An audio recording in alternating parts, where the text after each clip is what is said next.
Good morning मेरे future IITians. I hope कि आपका तैयारी बहुत ही अच्छे से चल रहा होगा और आप बहुत ही कॉन्फिडेंट महसूस कर रहे होगे अपने एग्ज़ाम्स को लेकर के। और सबसे पहला मैं आपको ये चीज़ बार बार बोल रहा हूँ और मैं फिर बोल रहा हूँ, आप ये मत सोचो कि आपका एग्ज़ाम में होगा या नहीं होगा। अगर आपको पक्का आईटी से प्यार है ना, तो आपका एग्ज़ाम नहीं होगा, लिखवा के ले लो, मैं लिख देता हूँ। तो आप इससे प्यार मत करो, क्योंकि ये तो आपको मिल ही जाएगा बाद में भी। आप सिर्फ प्यार करो इससे, इस क्वेश्चन से, मैथ से, और मज़ा लो। अब देखो आप कब पहुंच जाओगे आईटी सबको खुद नहीं पता चलेगा, और आपको लगेगा कि ये चीज़ जो है, ये मैथमेटिक्स जो है, चाहे ये क्वेश्चन हो चाहे जो भी चीज़ हो, ये सब बहुत बड़ा है आईटी से। तो आपका लाइफ पूरा का पूरा डिपेंड करता है, क्योंकि आईटीज़ में तो मान लो कि आप अगर एमएससी करते हो तो 2 साल के बाद निकल जाओगे, लेकिन ये मैथ्स के साथ आपको ज़िंदगी भर रहना है। तो आप मेरा जो ये क्वेश्चंस आपको बताने का मतलब है, हम लोग जो इतना वन टू वन, जो हम लोग इतना इंटरेक्शन कर रहे हैं, ये सारे के पीछे का रीज़न यही है कि आपका इस मैथ से प्यार बढ़ने लग जाए और आप सच में इसको लेकर के सीरियस हो जाओ। क्योंकि आप नहीं सोच सकते हो कि आपका कितना ज़्यादा ये मैथ से लाइफ अफेक्टेड होगा। अगर आप इससे प्यार करते हो तो आप किस लेवल पे पहुंच जाओगे, आप क्या क्या कर सकते हो जीवन में, आप नहीं सोच सकते हो। आपका फोकस सिर्फ अभी इतना होना चाहिए, मैथ सीखो बहुत ही अच्छे से और बहुत ही लग करके मेहनत करो। ठीक है। मैं आने वाले टाइम में इसके ऊपर एप्लीकेशंस पे भी वीडियोस बनाऊंगा, तो आप वो देखना कि मैथ्स की क्या क्या एप्लीकेशंस हैं और आप कितना कुछ कर सकते हो मैथ्स को लेकर के, जो भी हमारे नए टॉपिक्स हैं। क्योंकि बहुत बड़े बड़े, मैंने पास्ट के बहुत से वीडियो में बोला और मैं फिर बता रहा हूँ ये चीज़, कि ये बात बहुत से लोग बोलते हैं और ये बात बहुत ही फेमस है कि mathematics is the language of the universe. तो अगर ये बात किसी साइंटिस्ट ने बोला तो ये बात बहुत छोटी नहीं है कि हम यूनिवर्स को समझ सकते हैं मैथ से। तो ऑब्वियस सा बात। और आपको ये भी पता होगा कि बोला जाता है कि mathematics is the queen of science. तो आप ये भी सोच लो कि साइंस जिससे कि हम लोग हर चीज़ों को समझते हैं, उसका भी क्वीन कौन है? मैथमेटिक्स। तो मैथ्स बहुत ही ज़्यादा इंपॉर्टेंट है। और आपने ये चीज़ देखा भी होगा कि अगर आप मैथ्स समझ लेते हो, क्योंकि आप 9 10 तक अगर पढ़ते हो तो अभी आपने नोटिस किया होगा कि आप मैक्सिमम टाइम मैथ्स बनाते थे, बाकी सब्जेक्ट्स आप नहीं पढ़ते होगे या बहुत से तेज बच्चे जो कि बहुत अपनी क्लास में अच्छा करते थे, मैक्सिमम टाइम वो मैथ्स बनाते थे। पर बाकी सब्जेक्ट्स को बहुत ज़्यादा टाइम नहीं भी देते थे, फिर भी उनमें उनका 90 95 ऐसे मार्क्स स्कोर वो करते थे, नहीं पढ़ करके भी बहुत ज़्यादा। तो मैथ्स आपके सिंपल थिंकिंग थॉट पे और आपके माइंड पे असर करता है, बहुत ही उसको शार्प करता है। बट खैर, मैं अब जब एप्लीकेशन बनाऊंगा तो आपको इसमें बहुत ही डिटेल में ये सब चीज़ें बताऊंगा। पर अभी हम देखते हैं ये क्वेश्चन जो कि मैंने आपको बताया था कि अभी हम क्या देख रहे थे, अपना ओडी का सेक्शन। ओडी में हम क्या देख रहे थे, पेपर 1 हमने ओडी लिया था, हम जैम के लिए प्रिपेयर कर रहे थे क्योंकि हमें आईटी जैम में तो जाना है। तो इसके लिए हमने क्या देखा, ओडी का जो हमारा पेपर 1 था उसका हम टॉपिक 8 देख रहे थे, जो कि था हमारा सेकंड ऑर्डर डिफरेंशियल इक्वेशन। तो आज हम ये क्वेश्चन ले रहे हैं, अपना क्वेश्चन नंबर 6 देख रहे हैं। अभी तक हमने ऑलरेडी 5 क्वेश्चन देख लिया था। मैं उम्मीद करता हूँ कि आप वो क्वेश्चन को अच्छे से प्रैक्टिस कर रहे होगे ऑन द डेली बेसिस। आप उस क्वेश्चंस को बना बना करके चेक करते रहना कि आपसे वो क्वेश्चंस बन रहे हैं या नहीं बन रहे हैं। तो आज हम देखते हैं 2017 में आया हुआ क्वेश्चन, ठीक है, जो कि 2017 में जैम में पूछा गया है। ये मल्टीपल सेलेक्ट क्वेश्चन है, 2 मार्क्स में पूछा गया था। तो क्वेश्चन को हम लोग देखते हैं। तब तक मैं इसको थोड़ा सा रब कर लेता हूँ फटाफट। तो चलो, ये हमारा क्वेश्चन नंबर 6 जो कि है, इसको हम लोग देखते हैं। क्वेश्चन है हमारा, लेट के और एल दोनों आर में बिलोंग कर रियल नंबर है, be such that every solution of, इसका सारा सोल्यूशन जो होगा, ठीक है, इसका जो भी सोल्यूशन होगा वो क्या चीज़ सेटिस्फाई करेगा? इसको। मतलब आपको पता है कि इसका अगर हम लोग ऑक्सिलरी इक्वेशन लिखे तो क्या होगा? इसका ऑक्सिलरी इक्वेशन होगा एम स्क्वायर, या फिर आप अगर डी लिखते हो तो आप डी भी लिख सकते हो, 2km, क्योंकि आपने ऑलरेडी ग्रेजुएशन में पढ़ा और मैंने ये बेसिक कोर्स में बताया भी है, तो इसीलिए मैं इसमें डेप्थ में नहीं जा रहा हूँ। तो ये हो जाएगा m square plus 2km plus l equals to 0। तो अब यहाँ से आपको पता है कि एक ऑलरेडी इक्वेशन है, तो इसके 2 रूट्स आएंगे। तो इसका जो 2 रूट्स आएगा वो क्या क्या पॉसिबिलिटी है, ये ऑलरेडी मैंने आपको थर्ड नंबर क्वेश्चन में बताया था, 2016 में जो पूछा गया था। क्या चाहिए कि अगर λ1 और λ2 दोनों रियल नंबर हो, और जिसके जो रूट्स हों वो दोनों रियल हो और दोनों डिस्टिंक्ट हो, इक्वल ना हो। तो आप सोचो कि अगर ऐसा केस होगा तो ये केस तो तभी हो सकता है, रियल तो तभी रूट होगा जबकि डिस्क्रिमिनांट का वैल्यू क्या हो, ग्रेटर देन 0 हो। और हमें क्या चाहिए, अनइक्वल, इसलिए ग्रेटर देन मैं ले रहा हूँ। तो डिस्क्रिमिनांट डी कितना आएगा इसका, तो बी स्क्वायर यानी कि 4k² माइनस, यानी बी स्क्वायर माइनस 4ac, तो -4a का वैल्यू 1 इंटू एल, ये क्या आना चाहिए, ग्रेटर देन 0। यानी कि हमारा क्या होना चाहिए, 4k² minus 4l is greater then 0। तो तो यहाँ से हम क्या बोल सकते हैं कि k square minus l is greater than zero, क्योंकि हम इसको क्या लिख सकते हैं 4 टाइम्स के square minus l is greater than zero. तो किसी का 4 टाइम्स अगर ग्रेटर देन जीरो तो ऑब्वियस बात है ये भी ग्रेटर देन जीरो होगा। तो यहाँ से हमारे पास एक कंडीशन क्या आ रहा है कि k square minus l is greater than zero. तो ये हो गया हमारा के square minus l is greater than zero. अब लेकिन सबसे बड़ा बात क्या है कि वो तो ठीक है रियल होगा एंड ऑल, लेकिन हमें कंडीशन भी प्रोवाइडेड है। क्या कंडीशन है कि limit x tends to infinity पे वाई एक्स कहाँ जाना चाहिए, ज़ीरो पे। तो अब देखो जब आपका सोल्यूशन रियल होगा तब आपको याद है कि सोल्यूशन किस तरह से आता था वाई एक्स, ये आता था c1 ई का पावर जो भी रूट आते थे से लैम्डा 1x प्लस c2 ई का पावर लैम्डा 2x, इस तरह से। तो अब सोचो कि आप जैसी एक्स को इन्फिनिटी अगर दोगे या एक्स को इन्फिनिटी पे लेके जाओगे तो ये ज़ीरो कब होगा, आप खुद सोच के देखो। तो ये आपका तभी होगा, ये आपका इन्फिनिटी तभी होगा, सॉरी ज़ीरो तभी होगा जब आपका ये वाला वैल्यू नेगेटिव, मैंने ऑलरेडी बताया था 2016 वाले में, क्योंकि आपको पता है कि ई का power minus x limit x tends to infinity पे क्या देता है ज़ीरो, क्योंकि इसको हम लोग 1/e(x) लिखते हैं, तो 1/इन्फिनिटी यानी कि ज़ीरो। तो इसका मतलब है क्या कि हमें ऊपर वाला वैल्यू जो है ये वाला वैल्यू वो नेगेटिव चाहिए, सॉरी इनकी ई का पावर लैम्डा 1x, यानी हमें ये वाला वैल्यू नेगेटिव चाहिए। तो इसको हम लोग नेगेटिव कैसे लिखेंगे, तो ये C2 था सॉरी, हाँ। तो ये वाला वैल्यू नेगेटिव कब आएगा, जब लैम्डा 1 का वैल्यू लेस देन ज़ीरो। यहाँ भी नेगेटिव कब आएगा, जब लैम्डा 2 का वैल्यू लेस देन ज़ीरो। क्योंकि देखो अब आप बोलोगे कि भैया कोई जरूरी थोड़ी कि लैम्डा 1 1 ही हो, कुछ भी हो सकता है, तो कोई दिक्कत नहीं है। अब देखो अगर ये लैम्डा 1 मान लो कि नेगेटिव 10 हो गया लेट से, तो इसका वैल्यू इसी भी तो मैं लिख सकते हैं ना, ई का पावर माइनस एक्स का पावर 10, तो इसे लिख सकते हैं 1/e का पावर एक्स का पावर 10। तो अब देखो कि यहाँ नीचे वैल्यू ई का पावर एक्स, जैसे आप limit x tends to infinity करोगे ये वैल्यू ज़ीरो, तो ज़ीरो का पावर 10 भी करोगे तो ज़ीरो ही आएगा। तो इससे कोई फ़र्क नहीं पड़ता कि लैम्डा 1 कितना बड़ा वैल्यू है, हमें सिर्फ लेना है कि लैम्डा 1 जो होना चाहिए वो हमारा लेस देन ज़ीरो होना चाहिए, नेगेटिव होना चाहिए। अब हम लोग क्या जानते हैं कि अगर दो रूट्स है जो कि नेगेटिव है, एंड वी ऑल्सो नो कि सम ऑफ रूट्स जो होता है यानी लैम्डा 1 प्लस लैम्डा 2। अभी देखो आपका ये क्वाड्रेटिक इक्वेशन क्या आया था, आपका ये क्वाड्रेटिक इक्वेशन था। आपको पता है कि क्वाड्रेटिक इक्वेशन है तो इसके दो रूट्स होंगे, और अगर दो रूट्स हैं तो आप उस दो रूट्स के सोल्यूशन फाइंड कर सकते हो। तो वो दो सोल्यूशंस क्या होंगे जो मैंने लिया था लैम्डा 1 एंड लैम्डा 2। तो सम ऑफ रूट्स क्या आता है आपको पता है, आपने पढ़ा है क्लास 9th और 10th में, क्या होता है वो -b/a। तो यानी यहाँ पे क्या हो जाएगा -2k/1, क्योंकि कॉफिशिएंट जो b की जगह पे है वो है 2k, a की जगह पे है 1 और c की जगह पे है l। तो अगर पुट करेंगे तो आ जाएगा -2k/1, यानी कि आ जाएगा वैल्यू -2k। ठीक है। अब देखो आपका लैम्डा 1 भी लेस देन ज़ीरो है और लैम्डा 2 भी लेस देन ज़ीरो है। अगर दोनों नेगेटिव हैं और आप दोनों को ऐड करोगे प्लस करोगे तो ऑब्वियस सा बात है कि नेगेटिव का समेशन जो होगा वो भी नेगेटिव होगा, मतलब ये पूरा पार्ट नेगेटिव, इसका मतलब ये नेगेटिव। और आप सोचो ये नेगेटिव का मतलब क्या, क्योंकि ये तो इसके बराबर है -2k के, तो -2k नेगेटिव। तो -2k नेगेटिव का मतलब क्या, तो आप खुद सोचो कि -2k is less than zero, यानी कि हम लोग को पता है कि अगर माइनस से मल्टीप्लाई करें तो इनइक्वालिटी का साइन चेंज हो जाता है, यानी k ग्रेटर देन ज़ीरो। मतलब हमारा कंडीशन क्या क्या आया अभी कि k square minus l is greater than zero और k is greater than zero. अब हम देखते हैं प्रोडक्ट ऑफ रूट्स, यानी कि लैम्डा 1 इंटू लैम्डा 2, वो हमारा क्या होगा c/a। तो देखो हमारा क्वाड्रेटिक इक्वेशन तो ये था, अब इसको जैसे हम लोग c/a करेंगे यानी कि l/1 यानी l आएगा, तो यहाँ पे आ जाएगा हमारा ये l। और हमारी ये क्या आया था लैम्डा 1 भी नेगेटिव लैम्डा 2 भी नेगेटिव, तो दोनों का प्रोडक्ट पॉजिटिव, तो यानी ये वाला वैल्यू पॉजिटिव, ये पॉजिटिव मतलब क्या, ये पॉजिटिव, क्योंकि ये तो इसके बराबर है। तो आप देखो कि यहाँ से आपका कंडीशन क्या आया कि k is greater than zero, k square minus l is greater than zero and l is greater than zero. तो ये आपका हो गया। यानी कि आप अगर यहाँ से देखो ये हमारा मल्टीपल सेलेक्ट था, तो पहले हम देखते हैं कि यहाँ 3k² इस तरह का कोई कंडीशन नहीं है। अभी हम काट नहीं सकते क्योंकि हमें और दो केस चेक करना है, पर ये वाला आंसर तो भी हम नहीं बोल सकते, ये भी नहीं बोल सकते हैं, क्योंकि यहाँ पे के square plus L is greater than zero तो है, बट के इज़ लेस देन जीरो है, तो ये नहीं बोल सकते हैं। ये वाला भी नहीं बोल सकते हैं क्योंकि k square minus l is less than equals to zero, but ये बोल सकते हैं क्योंकि देखो एकदम एग्जैक्ट जो हमने चाहिए था वो आ गया केस 1 से। अब हम बाकी केसेस भी देखते हैं, तो ठीक है मैं ये फटाफट करता हूँ। आई थिंक आपको ये चीज़ समझ में आ गया होगा बहुत ही अच्छे से। तो इसको हम लोग अब फटाफट देख लेते हैं कि जब के स्क्वायर माइनस एल का value is equals to zero होगा तो क्या होगा। तो आपको पता है कि के स्क्वायर माइनस एल अगर ज़ीरो हो जाए, मतलब कि ये ज़ीरो कब आएगा, जब डिस्क्रिमिनांट का वैल्यू ज़ीरो आएगा।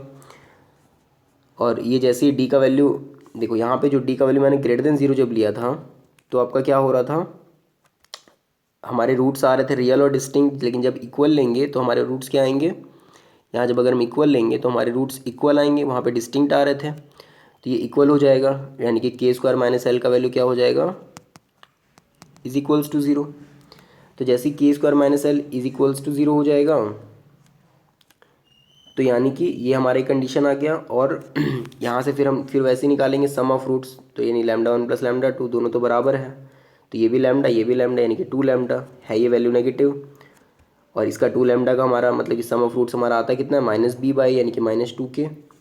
तो -2k हमारा क्या आ रहा है, 2 से 2 कैंसिल भी हो जाएगा। तो के हमारा क्या आ रहा है, देखो लैम्डा हमारा लेस देन जीरो आ रहा है, यानी कि -2k भी लेस देन जीरो आएगा, यानी ये लेस देन जीरो। तो यहाँ से आप देखो कि नेगेटिव से मल्टीप्लाई करोगे तो के इज़ ग्रेटर देन जीरो। अब हमें निकालना है एल का वैल्यू, वो कहाँ से आएगा, तो प्रोडक्ट ऑफ रूट्स वो क्या होता है, सी बाई ए यानी कि एल बाय वन यानी कि एल। अब आप देखो प्रोडक्ट ऑफ रूट्स, ये lambda one and lambda two दोनों क्या है, दोनों आपका नेगेटिव। अब मैं क्यों ले रहा हूँ नेगेटिव, हाँ ये तो मैंने आपको क्लियर ही नहीं किया, क्योंकि आप यहाँ से भी देखो अगर ये चीज़ लोगे, 1 मिनट में आपको दिखा देता हूँ। ये देखो वाई एक्स हमारा इसका सोल्यूशन आपको पता है कि जब रूट्स इक्वल हो, यानी कि lambda one is equals to lambda two और इज इक्वल्स टू लैम्डा हो ऐसे, तो हमारे जो रूट्स होते हैं वो क्या होते हैं, c1 plus x c two e का पावर लैम्डा एक्स। को याद होगा कि जब आप क्वाड्रेटिक इक्वेशन सॉल्व करते थे उस तरह का इक्वेशन, और m-2 का whole square equals to zero आता था, तो m का दो वैल्यू आता था 2,2। तो इसका जब आप सॉल्यूशन लिखते तो आप लिखते थे y equals to c1 plus x c two e का पावर 2x। तो ये ऐसे कुछ लिखते थे, तो वैसे हम यहाँ पे लिखेंगे c1 plus x c two e का पावर लैम्डा एक्स। तो आई थिंक ये जो आपको क्लियर हो गया होगा बहुत ही अच्छे से।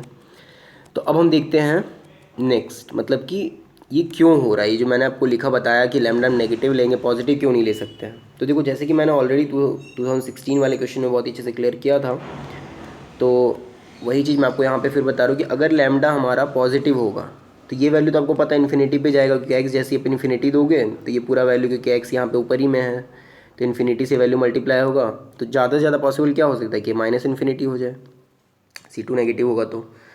लेकिन ये हो जाएगा इन्फिनिटी पे और ये वैल्यू भी इन्फिनिटी पे, तो आपका जो ओवरऑल वैल्यू है वो इन्फिनिटी बन जाएगा, क्योंकि प्रॉब्लम है। तो हम करेंगे क्या, इसके सॉल्यूशन के लिए हम क्या करेंगे कि इसको लैम्डा को जब हम नेगेटिव लेंगे, एक हमारा केस बन सकता है जब लैम्डा नेगेटिव हो, क्योंकि देखो लैम्डा के लिए तीन ही पॉसिबिलिटीज़ है, कोई भी अगर रियल नंबर आप लोगे तो तीन ही पॉसिबिलिटीज़, या तो लेस देन जीरो या इक्वल्स टू जीरो या फिर ग्रेटर देन जीरो। तो देखो लेस देन जीरो हम तो इक्वल, ग्रेटर देन जीरो हमने लिया तो गड़बड़ हो गया, इन्फिनिटी पे चला गया। इक्वल्स टू जीरो आप जब लोगे तो c1 plus x c two ही आएगा जो कि इन्फिनिटी पे चला जाएगा। अब हम लेस देन जीरो लेंगे, तो जैसे ही जब हम लेस देन जीरो लेंगे तो क्या होगा, ये वाला वैल्यू जो आएगा हमारा y x equals to e का power lambda x c1 plus x c two जो है, यहाँ पे जैसे आप limit x tends to infinity करोगे तो देखो क्योंकि आपका लैम्डा क्या है, लेस देन जीरो है, तो आपको पता है नेगेटिव होगा, यानी कि जैसे आप limit x tends to infinity लगाओगे तो ये वाला वैल्यू जीरो की तरफ चला जाएगा। क्यों, क्योंकि ये फिर कुछ ई का पावर माइनस एक्स की तरह बिहेव होगा, और मैंने आपको बताया था कि इस पे limit x tends to infinity पे ये जीरो देता है। तो अब आपका क्लेम हो सकता है कि भैया ये तो ठीक है जीरो दे रहा है लेकिन ये तो इन्फिनिटी दे रहा है, तो फिर तो जीरो इंटू इन्फिनिटी, ये तो डिस्क्रिमिनेंट फॉर्म, ये तो गड़बड़ हो जाएगा। लेकिन ऐसा नहीं है, आप यहाँ पे क्या लगा सकते हो, एल ऑपिटल रूल जो हम लोग बोलते हैं। तो देखो यहाँ पे क्या हो जाएगा, c1 plus x c two divided by, इसको हम लिख सकते हैं ई का पावर माइनस लैम्डा एक्स, और यहाँ पे दोनों साइड क्या लगा देंगे, limit x tends to infinity, limit x tends to infinity. अब देखो यहाँ पे क्या होगा कि ऊपर में आप जैसे इन्फिनिटी पुट करोगे तो ऊपर इन्फिनिटी, अब नीचे भी जब हम लोग इन्फिनिटी पुट करेंगे तो यहाँ पे जैसे एक्स इन्फिनिटी की तरफ जाएगा, तो आप अगर ध्यान से देखो, ये मैं क्वेश्चन में इतना ज़्यादा टाइम क्यों दे रहा हूँ, क्योंकि ये बहुत ही अच्छा कॉन्सेप्चुअल क्वेश्चन है, ठीक है। आप इसको समझने पे ध्यान दो, मे भी आपको लग रहा हो कि भैया टाइम तो इतना एक्सटेंड हो रहा है, क्योंकि आपको मैथ्स ही सीखना है अल्टीमेटली। अब ये चीज़ समझो कि अभी ये बहुत ही बड़ा प्रॉब्लम हो रहा है एक्चुअली, बच्चे अच्छा मैथ्स नहीं सीख पा रहे, अपने जो भी उनका फील्ड उस पर काम क्यों नहीं कर पा रहे हैं, क्योंकि अभी हमारे लिए जो डेटा है वो इतना ज़्यादा इंस्टेंट हो गया है ना कि हमें फटाफट कोई भी डेटा मिलता है, तो हमारे माइंड में पता नहीं एक हड़बड़ी सा लगा रहता है हर चीज़ के लिए कि बस हमें तुरंत डेटा चाहिए, तुरंत चाहिए। और आप ओवरऑल देखो कि आप जब पूरा दिन में आप मान लो सुबह से उठते हो और एक हड़बड़ी सा लगा रहता है कि बस ये करना ये करना ये करना, और आप जब रात में सोने से पहले अगर देखो कि मैंने क्या सीखा, तो आप देखोगे कि बहुत ही कम, मैक्सिमम चीज़ आपने गार्बेज कलेक्ट किया है, वो भी हड़बड़ी में, फटाफट आपने अपने बैग में गार्बेज डाला है, मतलब कि गंदगी डाला है, कचरा डाला है। ये मैं सिर्फ अब ऐसे ही अपने इल्यूजन के बेसिस पे नहीं बोल रहा हूँ, आप अगर देखो कि जो भी सर्वे हुआ है बहुत सारा, सब में यही बताया जा रहा है कि हमारा जो कंसंट्रेशन है वो गिर रहा है बहुत ज़्यादा कंसंट्रेट करने पे। तो आप साथ साथ में जब इस वीडियो को देख रहे हो बहुत ही अच्छे से समझ समझ के, तो साथ में आपका वो भी बेनिफिट हो रहा है, क्योंकि आप सोचो ना कि अगर आप एक एक घंटे के अगर लेक्चर सीरीज़ अगर आप देखते हो और आप 4 लेक्चर सीरीज़ देख लेते हो डेली बेसिस पे, जो कि बहुत ही आसान है, अगर 1 घंटे का लेक्चर आप 3 घंटे में भी देखो तो आप सोचो अगर वो 4 लेक्चर सीरीज़ देख लेते हो तो वो आपका बहुत बड़ा आउटपुट है, जो कि अब बहुत ही बड़ा आउटपुट है वो। मैं आपको बता रहा हूँ कि अगर वो चीज़ आप महीना भर अगर कर लो तो आप सोच रहे हो कि 30 दिन में आप 120 वीडियोज़ देख लोगे और अब कितना कुछ सीख जाओगे मैथ्स में। अच्छा, लेकिन ये फालतू चीज़ सिर्फ WhatsApp and YouTube and all, तो इससे कोई बहुत ज़्यादा बेनिफिट नहीं होने वाला है। आप इस पर कंसंट्रेट कर रहे हो, उसके लिए बहुत ही मतलब कि आप बहुत ही अच्छा अपने आप मतलब कि अपना जो फोकस है उसको डेवलप कर रहे हो, कंसंट्रेशन डेवलप कर रहे हो। Thank you so much. लेकिन मैं इसमें टाइम इसलिए ज़्यादा दे रहा हूँ क्योंकि आपका आने वाले मैथमेटिक्स में जो आपका कॉन्सेप्ट यूज़ होगा, जो कि क्वेश्चंस, क्योंकि कोई ज़रूरी नहीं कि क्वेश्चन यही है एग्ज़ाम में, इसलिए मैं हर एक एरिया को इसका कवर कर रहा हूँ ताकि आपका वो कॉन्सेप्ट बहुत ही अच्छे से क्लियर हो जाए, जो भी एग्ज़ाम में आएगा तो आप बना पाओ, सोच पाओ इनफैक्ट। तो मैं दिखा रहा हूँ कि मैं सोच कैसे रहा हूँ इसके क्वेश्चंस पे। तो देखो अब यहाँ पे मैंने क्या देखा कि जैसे यहाँ पे एक्स टेंस टू इन्फिनिटी होगा, ये वाला इन्फिनिटी, और लैम्डा क्या था हमारा already negative less than zero था, तो ये माइनस लैम्डा क्या होगा प्लस, यानी कि ई का पावर माइनस एक्स क्या होगा इन्फिनिटी, क्योंकि ये वाला वैल्यू पूरा ओवरऑल पॉजिटिव हो जाएगा क्योंकि एक्स जा रहा है इन्फिनिटी की ओर, और माइनस लैम्डा तो पॉजिटिव हो क्योंकि लैम्डा क्या है हमारा लेस देन जीरो है। तो ये हो जाएगा इन्फिनिटी बाय इन्फिनिटी का फॉर्म। अब हम यहाँ पे एल हॉस्पिटल रूल जो आप लोग बोलते हो, ऐसे उसे बोला जाता है एल हॉस्पिटल रूल, तो ये लगा सकते हैं। तो हम क्या करते हैं उसमें ऊपर नीचे डेरिवेट करते हैं, तो C1 का डेरिवेटिव हो जाएगा 0 और C2 को बाहर कर देंगे, x का डेरिवेटिव 1 डिवाइड बाई नीचे डेरिवेट करेंगे तो e का पावर माइनस लैम्डा एक्स, और ऊपर का डेरिवेटिव इसका क्या आएगा माइनस लैम्डा ओनली। अब आप देखो जैसे ही x tends to infinity put करोगे तो ऊपर आएगा C2 कोई भी कांस्टेंट वैल्यू, और नीचे देखो माइनस लैम्डा, और e ये पॉजिटिव है और x इन्फिनिटी, तो e का पावर इन्फिनिटी यानी कि ये नीचे इन्फिनिटी, तो ये ओवरऑल C2 बाई इन्फिनिटी क्या होगा 0। तो देखो इसका मतलब है कि जब हमने लैम्डा लेस देन जीरो लिया तभी हमारा काम हो पाया, y एक जीरो पे गया। इसका मतलब क्या है कि हमें लैम्डा लेस देन जीरो लेना है, जो कि मैं लेके चल रहा था यहाँ पे। तो इससे हमारा हुआ क्या था, लैम्डा लेस देन जीरो लेने पे हमारा के स्क्वायर माइनस एल तो इक्वल्स टू जीरो आया था, और साथ में हमारा लैम्डा का वैल्यू लेस देन जीरो जब हमने लिया था तो के का वैल्यू ग्रेटर देन जीरो आया था। और सिमिलरली हमारा क्या हो जाएगा, 1 मिनट, तो सिमिलरली हमारा क्या हो जाएगा कि प्रोडक्ट ऑफ रूट्स क्या आएगा लैम्डा 1 इंटू लैम्डा 2, तो प्रोडक्ट ऑफ रूट्स क्या होता है C बाई यानी कि L। तो अब ये देखो ये भी नेगेटिव ये भी नेगेटिव, दोनों सेम ही था वैल्यू, तो ओवरऑल नेगेटिव नेगेटिव पॉजिटिव। ऐसे भी आप देख सकते हो कि दोनों लैम्डा 1 लैम्डा 2 क्या है, दोनों बराबर, तो lambda square is greater than zero, तो L भी ग्रेटर देन जीरो। तो यहाँ से भी क्या आया L, ये देखो ये अपने आप आ रही है, हमें लेने का भी जरूरत नहीं है, क्योंकि दोनों जब रूट्स इक्वल होंगे यानी कि k square minus l is equals to zero आएगा, तो एल का वैल्यू ही आ जाएगा के स्क्वायर। तो के आपको पता है कि के कोई भी रियल नंबर, तो एल ग्रेटर देन जीरो। तो देखो क्योंकि आप ऑलरेडी आपको प्रोवाइडेड था एल और के बिलोंग टू रियल नंबर, तो इसका मतलब क्या है, क्योंकि एल और के रियल नंबर में बिलोंग कर रहे हैं, इसका मतलब क्या है कि ये जो के स्क्वायर होगा ये पॉजिटिव होगा, और एल आपका के स्क्वायर के इक्वल है तो एल भी ग्रेटर देन जीरो होगा। आई थिंक ये चेक क्लियर हो गया होगा अच्छे से एकदम। अब हमारा जो थर्ड बचा, यानी कि अब पहले हम ये चेक कर लेते हैं हमारा आंसर क्या हुआ। तो हमारा आंसर हुआ था कि के स्क्वायर माइनस एल का value is equals to zero और k is greater than zero. हमें एल ग्रेटर देन जीरो लेने का जरूरत भी नहीं है, क्योंकि जैसे आप के ग्रेटर देन जीरो लोगे तो एल का वैल्यू ही आ रहा है यहाँ से, देखो एल इज इक्वल्स टू आ रहा है के स्क्वायर, और मैंने जो आपको बताया अभी कि एल अपने आप पॉजिटिव हो जा रहा है। तो अगर आप देखो तो यहाँ से ये वाला कंडीशन बन रहा है, क्योंकि यहाँ पे ये एक इक्वल है, देखो k square minus l equals to zero होगा तो के इज ग्रेटर देन जीरो। पर इसे भी हम सही नहीं बोल सकते क्योंकि लेस देन भी इंक्लूडेड है, तो हम चेक करते हैं अपना कॉम्प्लेक्स वाला कंडीशन कि उसमें ये सही बैठ रहा है या नहीं बैठ रहा है।